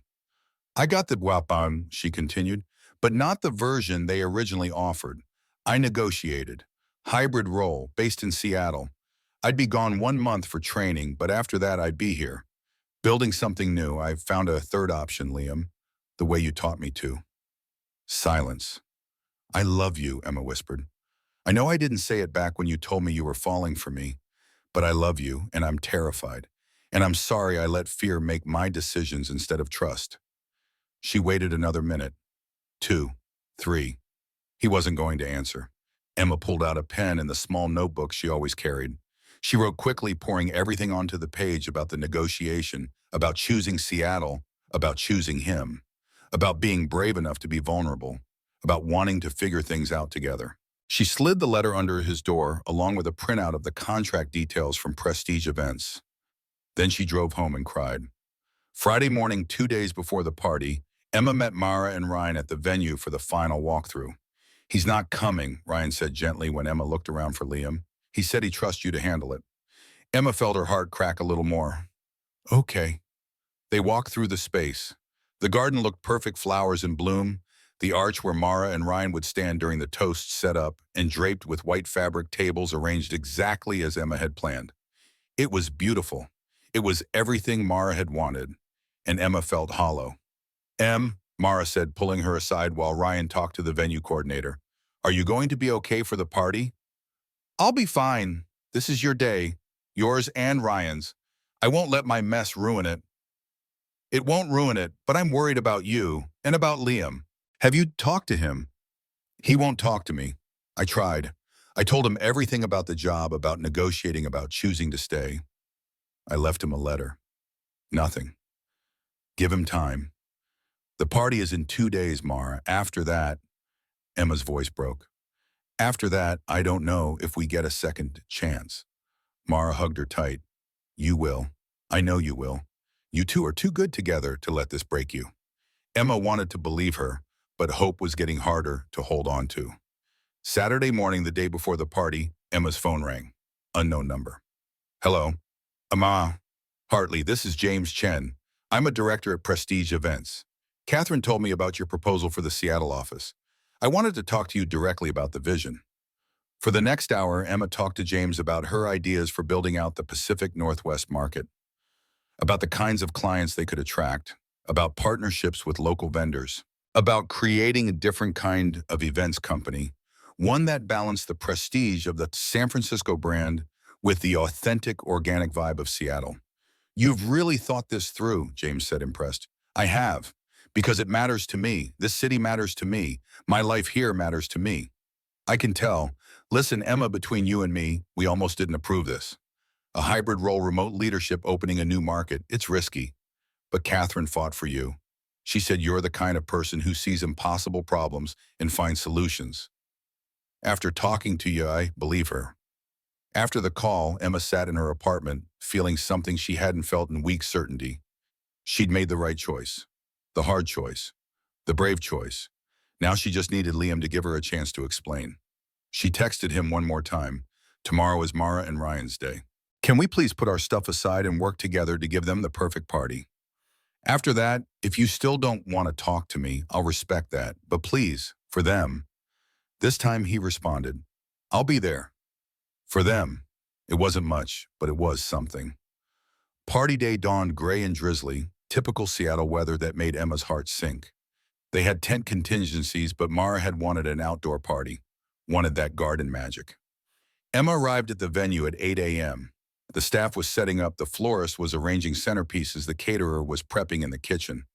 And Liam was there, but he stood near the arch talking to the sound guy about music placement. He was wearing dark jeans and a gray Henley, his hair slightly messy like he'd been running his hands through it. He looked tired and beautiful, and so far away despite being only 50 feet from her. Emma took a breath and walked over. Hi, she said quietly. Hi. He didn't look at her, kept his eyes on the sound equipment. Thank you for coming. I said I would. The politeness was worse than anger. Emma would have taken anger. Anger was something. This careful distance was nothing. Liam, we should focus on the party, make sure everything's perfect for Mara and Ryan. It was a dismissal. Professional. Cold. Emma blinked back tears. Okay. Yeah, the party. They worked in parallel for the next few hours. Emma directed the florist. Liam handled the sound system. They communicated through other people or brief necessary text. They were strangers who happened to be in the same space. It was awful. At 2 p.m. the rain started. Not a drizzle, a proper Seattle downpour. Emma stood under the tent watching water stream off the edges and wanted to cry. After everything, the weather was going to ruin the party. We need to move everything under the tent, the venue coordinator said. The tables, the arch, everything. No, Liam's voice came from behind Emma. Not yet. Emma turned. He was looking at his phone, checking weather radar. It's a quick system, he said, still not looking at her. It'll pass in 20 minutes. If we wait, we can keep the original layout. But if you're wrong, and the coordinator started. I'm not wrong, look. He showed her his phone. It's a narrow band, fast moving. It'll clear before guests arrive. The coordinator looked at Emma. What do you think? Emma looked at Liam. Finally, he looked back. Their eyes met for the first time all day. I trust him, Emma said. We wait. Something flickered in Liam's expression. Too quick to read, but he gave a small nod. 23 minutes later, the rain stopped. The sun broke through the clouds, and the garden sparkled like something out of a fairy tale, water droplets, catching the light like diamonds. Told you, Liam said quietly. You did. Emma allowed herself a small smile. Thank you. He nodded and walked away. But as Emma watched him go, she noticed something. He'd glanced back, just once, just for a second. Maybe there was still hope.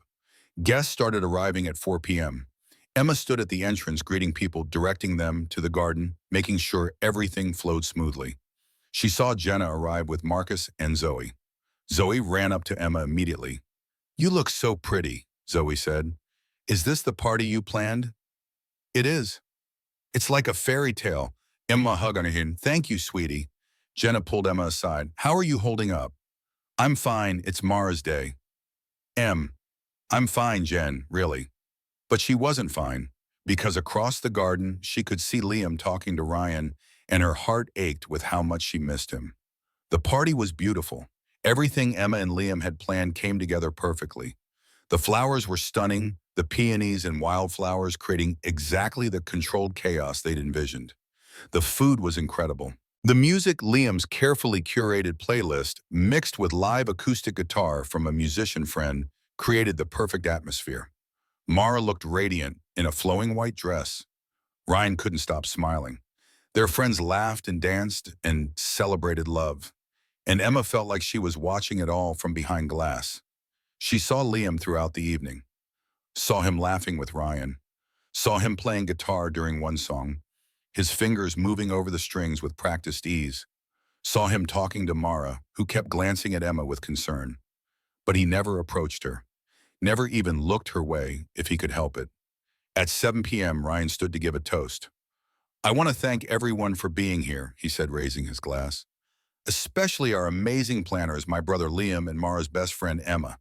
You two created something magical, even when things got complicated. Emma felt her cheeks flush. Beside her, Jenna squeezed her hand. But mostly, Ryan continued, I want to thank Mara for saying yes, for being patient with me, for showing me that taking a risk on love is always worth it. He turned to Mara, his eyes soft. I used to think love was about finding someone who made sense on paper, someone who fit into my plan. But you taught me that the best things in life don't fit into plans.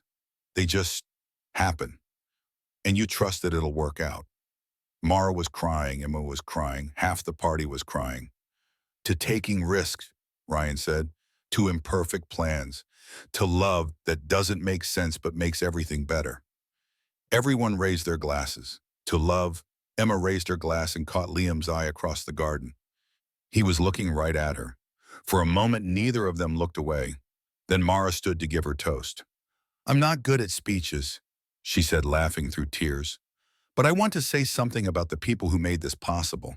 Emma and Liam, you two, took our vague ideas and created this dream. More than that, you showed us what partnership looks like. Emma's throat tightened. Watching you two work together, even when you disagreed, even when things got hard, it reminded me why I said yes to Ryan. Because real love isn't about agreeing on everything. It's about choosing to figure it out together.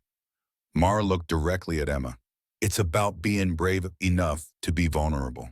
Brave enough to admit when you're scared. Brave enough to ask for what you need and trust that the other person cares enough to meet you halfway. Emma felt tears stream down her face. So thank you, Mara said, for everything, for this perfect, imperfect day, for showing us what love looks like. The crowd applauded. Mara hugged Ryan. The band started playing again. And Emma couldn't take it anymore.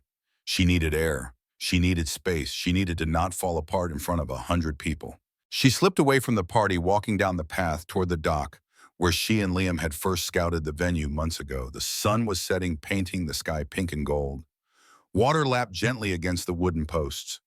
Emma sat down on the edge of the dock, feet dangling above the water, and let herself cry. Really cry. For the first time in days, she'd done everything right, planned the perfect party, found the perfect solution to an impossible problem, made the brave choice. But she'd lost the person who mattered most. I thought I'd find you here. Emma's head snapped up. Liam stood at the end of the dock, backlit by the sunset, hands in his pockets. I'm sorry, she said quickly, wiping her eyes. I just needed a minute.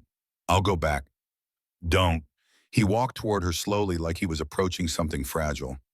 I've been trying to work up the courage to talk to you all day. Emma's heart raced. You have. He sat down next to her, careful to leave space between them, close but not touching. I read your letter, in the contract details, and I talked to Ryan and Mara, who both yelled at me for being stubborn. Liam, let me finish, please. He took a breath, his hands gripping the edge of the dock. You were right to take time to think. I was wrong to make you feel like you had to choose immediately. I was hurt that you didn't tell me, and I reacted badly. No, you were right. I should have trusted you. Emma, he turned to look at her, and she could see the pain still there in his eyes. We both messed up. You didn't trust me with something important. I didn't give you grace when you were scared. We both defaulted to our fears instead of talking to each other. Emma felt tears slip down her cheeks. I'm so sorry. I know, I'm sorry too. He reached over carefully and wiped a tear from her cheek with his thumb. The touch was gentle, tentative. I read about the hybrid position, about you negotiating to stay in saddle, about finding a third option. I couldn't leave, Emma whispered. Not you, not this life we're building. The job is important, but you're everything. Liam's eyes were bright with unshed tears. When I read your letter, I was in my apartment, staring at your words, and I realized something. I was so hurt that you didn't tell me immediately that I didn't stop to think about how scared you must have been, making that kind of choice, feeling pulled in two directions. I was terrified. I know. And instead of being there for you, I pulled away. I made it about me being hurt instead of about us figuring it out together. We both did that, Emma said. I isolated myself first. They sat in silence for a moment, watching the sun sink lower the sky, turning from pink to orange to deep purple. I love you, Liam said finally. I've been trying to work up the courage to say it for weeks. And then when everything fell apart, I thought I'd lost my chance. Emma turned to face him fully. I love you too. I should have said it before. I was scared, but I love you. So much it terrifies me. Good. Being terrified means it matters. He shifted closer, closing the space between them. I don't want safe, Emma. I don't want easy. I want you. The messy, complicated, sometimes controlling, always amazing you. I'm going to mess up again, she said. I'm going to try to plan things that can't be planned. I'm going to be scared of losing control. I know, and I'm going to be impulsive. I'm going to forget important dates even when you put them in my calendar 3 times. I'm going to drive you crazy. So we're really doing this, even though it's going to be hard. Especially because it's going to be hard. He cupped her face in his hands. Emma, being with you is the first time in my life I've wanted to stay. Really stay. Build something. Fight for something. You make me want to be brave. You make me want to let go. Then let's both be brave and terrified together. He kissed her as the sun set over Puget Sound, the party music drifting down from the garden, and Emma felt like she could finally breathe again. When they broke apart, Liam rested his forehead against hers. 1 month in San Francisco for training. Yeah, September. I start right after Labor Day. I'll visit every weekend. It's expensive, the flights. I don't care, we'll make it work. That's what we do now, we figure things out together. Emma kissed him again, deeper this time. Together, I like the sound of that, yeah. Me too. He pulled back slightly, a smile playing at his lips. Also, I might have a surprise for you. What kind of surprise? The film scoring project, the director asked if I'd be interested in working on a documentary they're producing about San Francisco's food scene. They're shooting in September. Emma's eyes went wide. You're coming to San Francisco. Not the whole month, but maybe 2 weeks if you want company. If I want Liam, are you serious? Completely. I talked to them yesterday. It's not a huge project, but it's work. And it means I can be there with you, at least for part of it. Emma threw her arms around him, nearly knocking them both into the water. Yes, yes, 1,000 times yes. They sat there on the dock until the sky was fully dark, wrapped in each other's arms, making plans that were both detailed and spontaneous, structured and flexible. We should get back, Emma said eventually. Mara's probably wondering where we are. Let her wonder a little longer. Liam kissed her temple. I've missed you. I want just a few more minutes of this, okay? A few more minutes. But it was 20 minutes before they finally walked back up the path, hand in hand to the party. 6 weeks. Epics. Months later, February. Maman stood in the middle of an empty office space in Fremont Blueprints, spread on a folding table, envisioning the future. It needs more natural light, Liam said, standing at the window, and definitely better acoustics if you're going to have a music room. Since when do event planning offices have music rooms? Since you partnered with a composer. That was the deal, remember? Emma walked over to him, slipped her arms around his waist from behind. Morrison Hartley Events. I still can't believe we're doing this. You're doing it. I'm just providing the soundtrack. You're providing original music for every event we book. And you're handling all our entertainment vendor relationships. That's more than a soundtrack. The past 6 months had been a whirlwind. Emma had spent September in San Francisco training with the Prestige Events team. Liam had been there for 2 weeks working on the documentary, and they'd spent every evening exploring the city together, trying new restaurants, walking through Golden Gate Park. In October, Emma had returned to Seattle and started building the Pacific Northwest division of Prestige Events. She'd hired 2 junior planners and an administrative assistant. By November, they'd booked their first 3 corporate events. And in December, over dinner at the same Italian restaurant where they'd had their first date, Liam had proposed something unexpected. What if we combined our businesses, he'd said. Your event planning, my music production. We could offer something unique, fully custom events with original scores. Morrison Hartley Events. Emma had stared at him. You want to go into business together? Are you sure that's not moving too fast? We planned an engagement party together. We survived you taking a job in another city. We've already proven we can work together even when things are hard. Why not make it official? So they had, and now 2 months later, they were standing in an empty office space that would become their shared dream.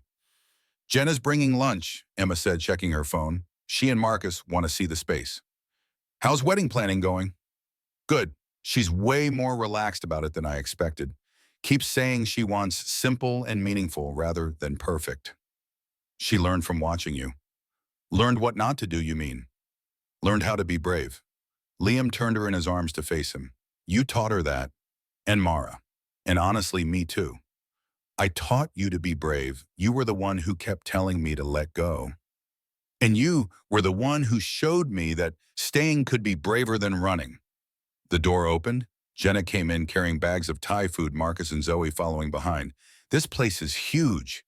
Zoe ran through the empty space, her voice echoing. Are you going to have a princess room? Not exactly, Emma said, crouching down. But we'll have a room where people can see pictures of all the beautiful parties we plan, including princess parties. Can I help plan parties when I'm older? Absolutely. Marcus looked around the space with his architect's eye. This has good bones. You could do something really special here. When's the target opening? End of March, which gives us 6 weeks to renovate and move in. Fast timeline. We like a challenge, Liam said, grinning. They ate lunch while sitting on the floor, surrounded by blueprints and paint samples and dreams. Zoe drew pictures of parties with elaborate princess castles.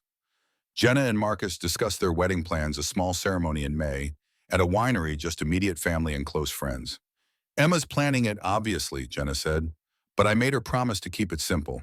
No spreadsheets with more than 5 tabs. I'm down to 4, Emma said proudly. That's my girl, Liam murmured, making Emma laugh. After they left, Emma and Liam stood in the empty space, imagining what it would become. Scared, Liam asked. Terrified. Good. He pulled her close. You know what I realized? What? A year ago, we hated each other. Emma laughed. We didn't hate each other. We just strongly disliked each other. I thought you were uptight and controlling. I thought you were irresponsible and annoying. And now I think you're occasionally irresponsible and frequently annoying. She kissed him. And I'm completely in love with you. Same, except for the irresponsible part. You're still pretty controlling. I prefer detail-oriented. Whatever helps you sleep at night. Emma's phone buzzed. An email from Prestige Events. She opened it, read, and smiled. What? Liam asked. Catherine wants to know if Morrison Hartley Events would be interested in collaborating on a destination wedding. Napa Valley. High-profile client. They want our unique Pacific Northwest perspective combined with sophisticated execution. That's amazing, but it's also terrifying. We haven't even opened our office yet. So, we'll figure it out. Together, like we always do. Emma looked up at him. When did you get so confident?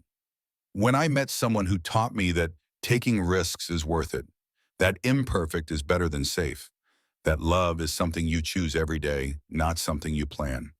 I didn't teach you that. You taught me that. Then we taught each other. He kissed her forehead. Come on, let's go home and respond to that email. And then maybe celebrate with some very imperfect takeout and binge watching that show you've been trying to get me to watch. The one about the bakery. I'm learning to compromise. I love you. I love you too. They walked out of the empty office space hand in hand, ready to build something beautiful together. 1 year later, the ending, Emma stood on a beach in Orcas Island, watching the sunset paint the sky in shades of coral and gold. Behind her, the sounds of a wedding reception drifted through the evening air. Laughter, music, the clink of glasses. Mara and Ryan's wedding, the real one. 2 years after the engagement party that had changed everything. It had been perfect. And by perfect, Emma meant beautifully imperfect. The flower girl had tripped walking down the aisle but laughed instead of crying. The best man had forgotten his speech and improvised something heartfelt and hilarious. A seagull had stolen a dinner roll right off a guest's plate, and it had been magical. Emma looked down at her left hand at the ring that had appeared there 3 months ago. Simple, elegant, with a small diamond that caught the light. There you are. Liam came up behind her, wrapped his arms around her waist. Mara's looking for you, something about the cake cutting. Tell her 2 minutes. I told her you needed a moment. She understood. Emma leaned back against him. Can you believe it's been 2 years? Since the engagement party. Since we stopped pretending we weren't falling for each other. Since everything changed. Best 2 years of my life, Liam said, pressing a kiss to her neck. Emma turned in his arms. Mine too, even the hard parts. Especially the hard parts. They taught us how to fight for each other. Morrison Hartley Events was thriving. They'd opened their office in March, booked their first major wedding in April, and by summer they were turning away clients because they were fully booked. They'd hired 2 more planners, a full-time music director, to work under Liam, and were looking at opening a second office in Portland. Emma still worked with Prestige Events, overseeing the Pacific Northwest division remotely. The hybrid arrangement worked perfectly. She had the resources and prestige of a major company with the autonomy to build something her own way. Jenna had married Marcus in May in a beautiful, simple ceremony that made everyone cry. Zoe had been the flower girl, and she'd taken her job very seriously, making sure every petal was placed just right. She called Emma Aunt Emma now, and Emma's heart melted every time. You know what I was thinking, Liam said, swaying slightly to the music drifting from the reception. What? We should set a date for our wedding. Emma's heart skipped. Yeah, I know we said we'd wait until the business was established, but the business is established. And I don't want to wait anymore. I want to marry you. When were you thinking? September at the venue where this all started? Full circle. Emma felt tears prick her eyes. That's in 6 months. Is that not enough time? You're an event planner. If anyone can plan a wedding in 6 months, it's you. I can plan it. But Liam, are you sure that's fast? Emma, I've been sure since the moment you said I trust him during that rainstorm. Maybe even before that. I don't need more time to know you're who I want to spend my life with. Emma kissed him. September, at the garden venue. But Liam, yeah. I want it to be simple, small, just the people we love most. No elaborate productions, no 17-tab spreadsheets. Who are you and what have you done with Emma Hartley? She laughed. Emma Morrison Hartley soon. And I'm still me. I'll probably still have at least 3 spreadsheets. But I've learned that the best moments are the unplanned ones, the imperfect ones, the ones where you just let things happen. I love you so much. I love you too. Behind them, someone started clapping. They turned to find Mara, Ryan, Jenna, Marcus, and Zoe watching them from the path. Finally, Tamara shouted, "You're setting a date. It's about time." "How long have you been standing there?" Emma called back. "Long enough. September wedding at the garden venue. I'm already planning my maid of honor speech." "You're assuming I'm asking you to be my maid of honor." "Emma, don't even play. Of course I am." They walked back to the reception together, all of them. Emma and Liam, Mara and Ryan, Jenna and Marcus with Zoe between them. A family built not by blood, but by choice. By showing up. By being brave enough to be imperfect together. As they reached the edge of the reception, Zoe tugged on Emma's dress. "Aunt Emma." "Yes, sweetie. When you get married, can I be the flower girl again? I'm really good at it now." Emma crouched down. "I wouldn't want anyone else." "And can there be a lot of flowers, like so many flowers?" "There can be exactly as many flowers as you think there should be." Zoe beamed and ran off to tell her friends about the upcoming wedding. Liam pulled Emma close as they watched her go. "You're going to be an amazing mom someday." Emma looked up at him, surprised. "We haven't talked about that." "I know, but I'm talking about it now. Someday, when we're ready, I want everything with you, Emma. The business, the wedding, the family, the whole imperfect, beautiful mess of it." "Someday," Emma agreed. "When we're ready, together, together." They walked back into the party, into the music and laughter, and were ready for whatever came next. The perfect plan, Emma realized, wasn't about controlling every detail. It wasn't about preventing mistakes or avoiding risks. The perfect plan was finding someone who made you want to throw the plan away. Someone who taught you that the best things in life were the unplanned ones. Someone who showed you that being perfectly imperfect together was better than being perfectly alone. Emma looked at Liam, at the man who taught her all of this, at the future they were building, one imperfect day at a time, and she smiled. Thank you for joining Emma and Liam on their journey from enemies to partners to lovers. This story is about learning that love isn't about having a perfect plan. It's about being brave enough to be vulnerable with another person. It's about choosing each other even when it's hard, especially when it's hard. Emma learned to let go of control. Liam learned to stay and fight for what matters. Together, they learned that the best things in life can't be planned, they can only be lived. May we, Surim.